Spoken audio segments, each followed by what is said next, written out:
Hey everyone. Tonight, we're drifting back, very far back, to ancient Rome. So go ahead and dim the lights. Lower the volume just a little more than you think you need to. Get comfortable, because tonight's question is a simple one. At least on the surface. What did ancient Roman women do when their husbands went to war? The short answer is almost everything. The longer answer is they weren't supposed to. But of course, they did anyway. Because Rome, for all its marble statues and serious-looking senators, had a habit of leaving its women behind while the men marched off to fight someone new. Gauls, Carthaginians, Parthians, neighboring villages that looked at Rome slightly wrong. The list goes on. Rome was almost always at war with someone, sometimes several someones at once, which meant Roman men were often gone. For months, for years, sometimes forever. And during all that time, the city did not pause politely and wait for them to come back. Life continued. Bills were due. Estates needed managing. Children kept being born. Slaves still needed orders. And someone had to make sure the roof didn't collapse while the paterfamilias was off stabbing strangers for glory. That someone, more often than not, was his wife. Now officially, very officially, Roman women were meant to stay quiet. They were meant to stay modest. They were meant to obey.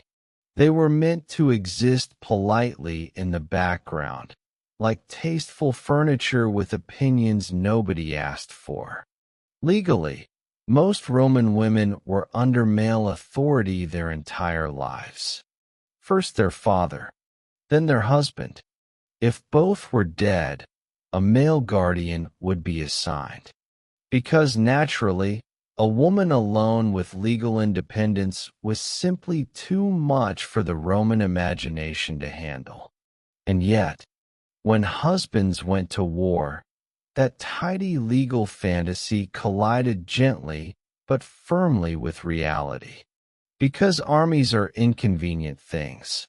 They take men away, and they do not ask whether the household is ready. So Roman women stepped into roles they were not technically allowed to have. They managed finances. They supervised farms. They negotiated with tenants. They disciplined slaves. They made legal decisions through clever loopholes and cooperative male relatives. Or sometimes, through sheer stubbornness. Let's start with the wealthy women, the elite. The ones with marble floors and inherited headaches. A Roman aristocrat going to war did not leave behind a simple home. He left behind an entire operation. Villas, agricultural estates, urban properties, dozens or hundreds of enslaved people, clients who expected favors, creditors who expected repayment. Political alliances that needed maintaining. And while the law might insist that a woman could not technically run these things, war had a habit of making laws flexible. Wives became de facto estate managers. They kept track of harvests. They ordered repairs. They approved purchases. They handled correspondence.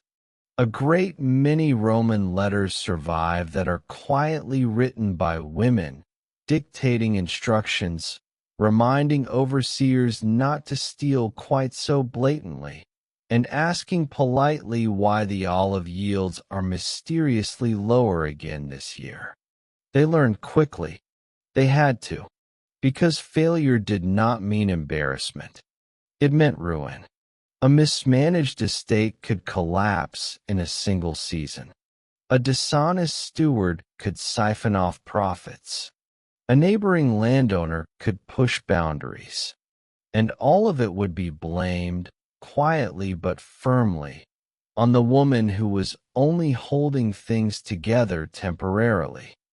Naturally, Some women were very good at this.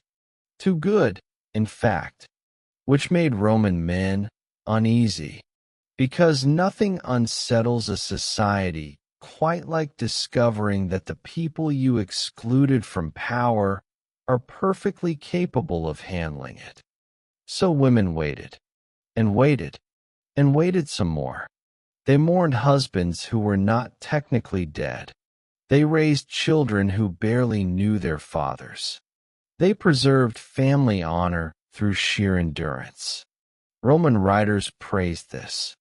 Naturally, they adored stories of women who waited faithfully for decades, who rejected suitors, who spun wool and stared wistfully into the distance, who embodied virtue by doing absolutely nothing interesting. And while some women may have lived that way, others did not. Because Rome was a city of contradictions, a place that loudly preached morality while quietly tolerating hypocrisy, a place where appearances mattered far more than realities.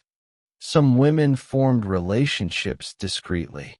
Some remarried quickly when death was confirmed.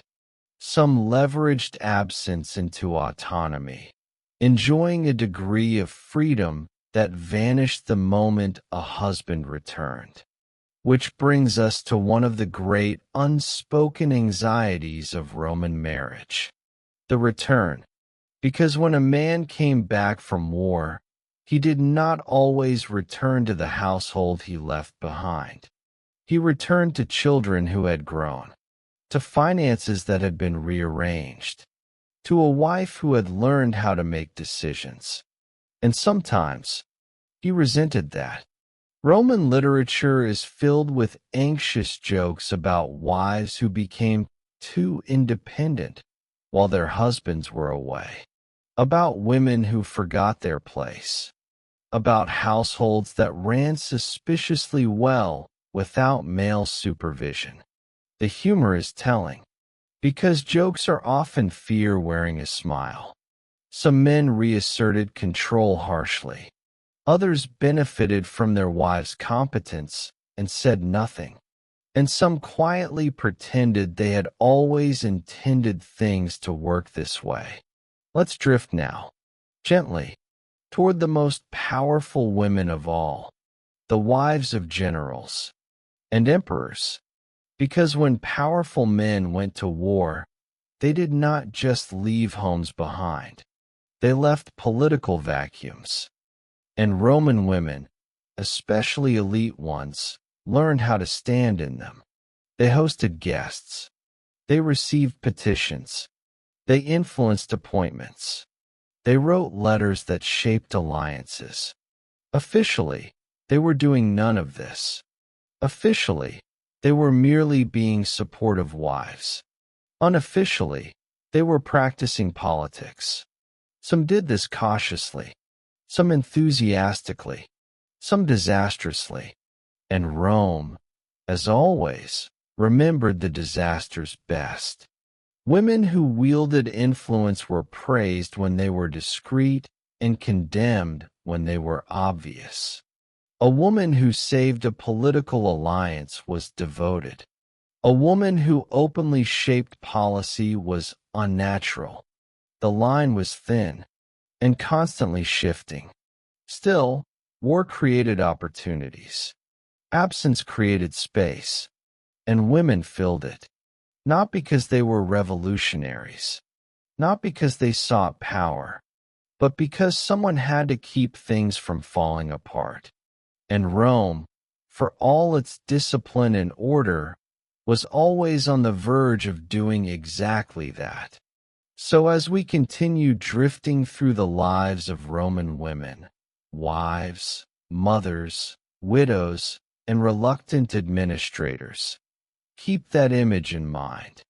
A city that conquered the world, held together quietly, by the people it pretended did not matter. Let's stay here for a moment. Let the sandals shuffle off into the distance. And when you're ready, we'll drift further into the domestic, political, and quietly exhausting realities of women holding Rome together while its men were off conquering it.